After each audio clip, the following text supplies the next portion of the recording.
Hi, it's Sherry Noel from the Noel team. Interesting thing happened last Sunday at my open house. One of the neighbors came by and brought up the fact that Mar Vista has the walking tour and the Green Garden Tour happening very soon. It's actually April 30th. So she gave us a flyer, asked if we'd talk about it, and I thought it was a perfect opportunity to not only promote the Green Garden Tour from Mar Vista on April 30th from 11 to 4, but to also just talk about what you can do and what each one of us can do every day to help conserve and basically make the planet a better place for everybody.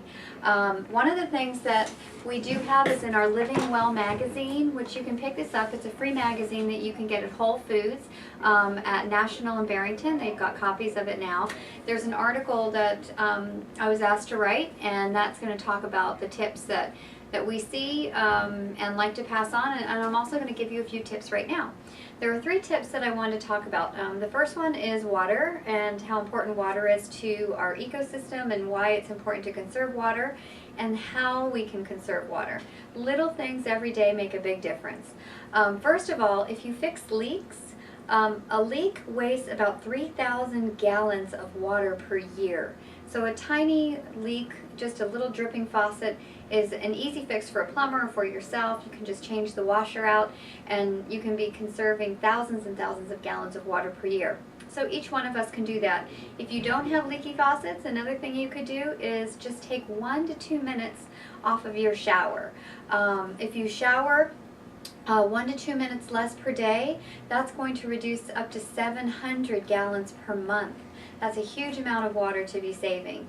So those couple of little tips are great when it comes to preserving water. And last but not least, on the water tips, the tip that I like to do in my house is I never run the dishwasher unless it's full. So that can really help a lot to cut down on your water usage as well. So not only for future generations on the planet, but also just for your water bill. So these are great ways to conserve water. Lighting is another thing that you can do in your home that's going to help with the environment. More eco-friendly lighting is very important. If you have motion detectors on your lights, that just means that they're going to be used only when needed. That's a very important tip. And additionally, if you change out your light bulbs to more energy efficient bulbs, that's a good way to save more energy. By changing your light bulbs, you use 75% less energy. So the new energy efficient light bulbs really do make a difference. So if you've seen them and you haven't made the change, that's something you might really want to think about.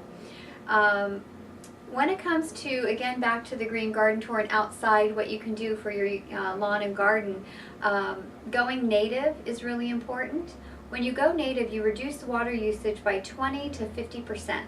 So native plants are very important, and one of the things I've done in my own residence, my front yard doesn't have a lot of native, although there are some succulents. I do still have grass. In my backyard, I've taken out all the grass and I only have pea gravel. So I have gravel for my sitting area and gravel for my dining area, and then and that cuts down on the usage of water for our garden. So you may consider removing grass and putting either decomposed granite or the pea gravel in to help with that. Mulching is also important. If you mulch around your beds, you'll get less weeds, and that conserves some water. And the last tip on outside planting, if you have trees outside and want to plant some additional trees, that's going to keep your home cooler in the summer and of course cut down on those energy bills. So again, if you have any questions about how we can help with green tips or anything that has to do with your home, please don't hesitate to contact the Noel team. Thanks so much.